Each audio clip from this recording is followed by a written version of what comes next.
दोस्तों, आज हम महाभारत के कर्ण के बारे में कुछ बातें जानेंगे जो आपने आज तक नहीं सुनी होंगी। दोस्तों, आप भगवान कृष्णा को मानते हो तो जल्दी से वीडियो को लाइक, शेयर और सब्सक्राइब कर दीजिए। भगवान कृष्ण ने भी कर्ण को सबसे बड़ा दानी माना है। अर्जुन ने एक बार कृष्ण से पूछा कि सब कर्ण की इतनी प्रशंसा क्यों करते हैं। तब कृष्ण ने 2 पर्वतों को सोने में बदल दिया और अर्जुन से कहा कि इस सोने को गांव वालों में बांट दो। अर्जुन ने सारे गांव वालों को बुलाया और पर्वत काट काट कर देने लगे और कुछ समय बाद थक कर बैठ गए। तब कृष्ण ने कर्ण को बुलाया और सोने को बांटने के लिए कहा, तो कर्ण ने बिना कुछ सोचे समझे गांव वालों को कह दिया कि ये सारा सोना गांव वालों का है और वे इसे आपस में बांट ले। तब कृष्ण ने अर्जुन को समझाया कि कर्ण दान करने से पहले अपने हित के बारे में नहीं सोचता। इसी बात के कारण उन्हें सबसे बड़ा दानवीर कहा जाता है। 1. कवच और कुंडल। भगवान कृष्ण ये भली भांति जानते थे कि जब तक कर्ण के पास उसका कवच और कुंडल है तब तक उसे कोई नहीं मार सकता। ऐसे में अर्जुन की सुरक्षा की कोई गारंटी नहीं। उधर देवराज इंद्र भी चिंतित थे क्योंकि अर्जुन उनका पुत्र था। भगवान कृष्ण और देवराज इंद्र दोनों जानते थे कि जब तक कर्ण के पास पैदाइशी कवच और कुंडल हैं वह युद्ध में अजेय रहेगा। दोनों ने मिलकर योजना बनाई और इंद्र एक विप्र के वेश में कर्ण के पास पहुंच गए और उनसे दान मांगने लगे। कर्ण ने कहा, मांगो। विप्र बने इंद्र ने कहा, नहीं, पहले आपको वचन देना होगा कि मैं जो मांगूंगा आप वो दे देंगे। कर्ण ने तैश में आकर जल हाथ में लेकर कहा, हम प्रण करते हैं विप्रवर, अब तुरंत मांगिए। तब क्षद्म इंद्र ने कहा, राजन, आपके शरीर के कवच और कुंडल हमें दानस्वरूप चाहिए। एक पल के लिए सन्नाटा छा गया। कर्ण ने इंद्र की आंखों में झांका और फिर दानवीर कर्ण ने बिना एक क्षण भी गंवाए अपने कवच और कुंडल अपने शरीर से खंजर की सहायता से अलग किए और विप्रवर को सौंप दिए। इंद्र ने तुरंत वहां से दौड़ ही लगा दी और दूर खड़े रथ पर सवार होकर भाग गए। लेकिन कुछ मील जाकर इंद्र का रथ नीचे उतरकर भूमि में धंस गया। तभी आकाशवाणी हुई, देवराज इंद्र, तुमने बड़ा पाप किया है। अपने पुत्र अर्जुन की जान बचाने के लिए तूने छलपूर्वक कर्ण की जान खतरे में डाल दी है। अब ये रथ यहीं धंसा रहेगा और तू भी यहीं धंस जाएगा। तब इंद्र ने कर्ण को कवच कुंडल के बदले अमोघ अस्त्र दिया। कुंती को दान में दिया वचन। एक बार कुंती कर्ण के पास गई और उससे पांडवों की ओर से लड़ने का आग्रह करने लगी। कर्ण को मालूम था कि कुंती मेरी माँ है।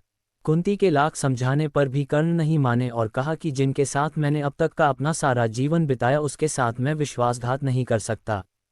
तब कुंती ने कहा कि क्या तुम अपने भाइयों को मारोगे।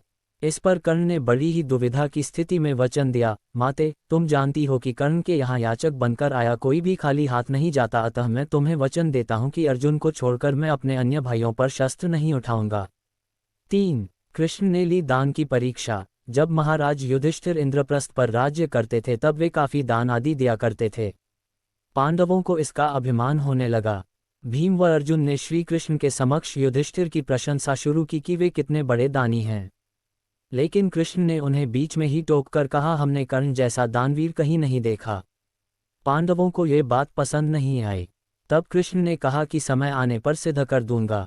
कुछ ही दिनों बाद एक याचक युधिष्ठिर के पास आया और बोला, महाराज, मैं आपके राज्य में रहने वाला एक ब्राह्मण हूँ और मेरा व्रत है कि बिना हवन किए कुछ भी नहीं खाता पीता। कई दिनों से मेरे पास यज्ञ के लिए चंदन की लकड़ी नहीं है।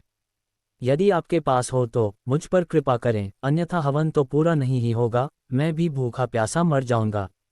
युधिष्ठिर ने तुरंत कोषागार के कर्मचारी को बुलवाया और कोष से चंदन की लकड़ी देने का आदेश दिया।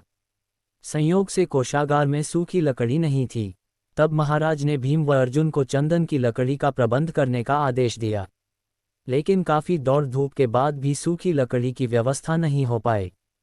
तब ब्राह्मण को हताश होते देख कृष्ण ने कहा, मेरे अनुमान से एक स्थान पर आपको लकड़ी मिल सकती है, आइए मेरे साथ। ब्राह्मण ये सुनकर खुश हो गए। बोला, कहाँ पर। तब भगवान ने अर्जुन व भीम का भी वेश बदलकर ब्राह्मण के संग लेकर चल दिए। कृष्ण सबको लेकर कर्ण के महल में गए। सभी ब्राह्मणों के वेश में थे, अतः कर्ण ने उन्हें पहचाना नहीं। याचक ब्राह्मण ने जाकर लकड़ी की अपनी वही मांग दोहराई। कर्ण ने भी अपने भंडार के मुखिया को बुलवाकर सूखी लकड़ी देने के लिए कहा, वहां भी सूखी लकड़ी नहीं थी। ऐसे में ब्राह्मण निराश हो गया। अर्जुन और भीम प्रश्न सूचक निगाहों से भगवान कृष्ण को ताकने लगे। लेकिन श्री कृष्ण अपनी चिर परिचित मुस्कान लिए चुपचाप बैठे रहे। तभी कर्ण ने कहा, हे ब्राह्मण देव, आप निराश न हो, एक उपाय है मेरे पास। उसने अपने महल के खिड़की दरवाजों में लगी चंदन की लकड़ी काट काट कर ढेर लगा दी, फिर ब्राह्मण से कहा, आपको जितनी लकड़ी चाहिए कृपया ले जाए। कर्ण ने लकड़ी ब्राह्मण के घर पहुंचाने का प्रबंध भी कर दिया। ब्राह्मण कर्ण को आशीर्वाद देता हुआ लौट गया। पांडव व श्री कृष्ण भी लौट आए। वापस आकर भगवान ने कहा, साधारण अवस्था में दान देना कोई विशेषता नहीं है, असाधारण परिस्थिति में किसी के लिए अपने सर्वस्व को त्याग देने का ही नाम दान है। अन्यथा हे युधिष्ठिर, चंदन की लकड़ी के खिड़की द्वार तो आपके महल में भी थे। यौवन दान दे दिया। किंवदंती है कि एक बार कर्ण ने अपना यौवन ही दान दे दिया था। कथा अनुसार एक बार की बात है, दुर्योधन के महल पर भगवान नारायण स्वयं विप्र के वेश में पधारे और दुर्योधन के भिक्षा मांगने लगे। दुर्योधन के द्वार पर आकर एक विप्र ने अलग जगाए, नारायण हरि भिक्षा देही। दुर्योधन ने स्वर्ण आदि देकर विप्र का सम्मान करना चाहा तो विप्र ने कहा, राजन, मुझे ये सब नहीं चाहिए। दुर्योधन ने आश्चर्य से पूछा, तो फिर महाराज कैसे पधारे? विप्र ने कहा, मैं अपनी वृद्धावस्था से दुखी हूँ। मैं चारों धाम की यात्रा करना चाहता हूँ, जो युवावस्था के स्वस्थ शरीर के बिना संभव नहीं है, इसलिए यदि आप मुझे दान देना चाहते हैं तो यौवन दान दीजिए। दुर्योधन बोला, भगवान, मेरे यौवन पर मेरी सहधर्मिणी का अधिकार है, आज्ञा हो तो उनसे पूछाऊं। विप्र ने सिर हिला दिया। दुर्योधन अंतःपुर में गया और मुंह लटकाए लौट आया। विप्र ने दुर्योधन के उत्तर की प्रतीक्षा नहीं की। वह स्वत समझ गए और वहां से चलते बने। उन्होंने सोचा, अब महादानी कर्ण के पास चला जाए। कर्ण के द्वार पहुंचकर विप्र ने अलग जगाए, भिक्षा देही। कर्ण तुरंत राजद्वार पर उपस्थित हुआ। विप्रवर, मैं आपका क्या अभीष्ट करूं? विप्र ने दुर्योधन से जो निवेदन किया था वही कर्ण से भी कर दिया। कर्ण उस विप्र को प्रतीक्षा करने की विनय करके पत्नी से परामर्श करने अंदर चला गया, लेकिन पत्नी ने कोई न नुकुर नहीं की। वह बोली, महाराज, दानवीर को दान देने के लिए किसी से पूछने की जरूरत क्यों आ पड़ी?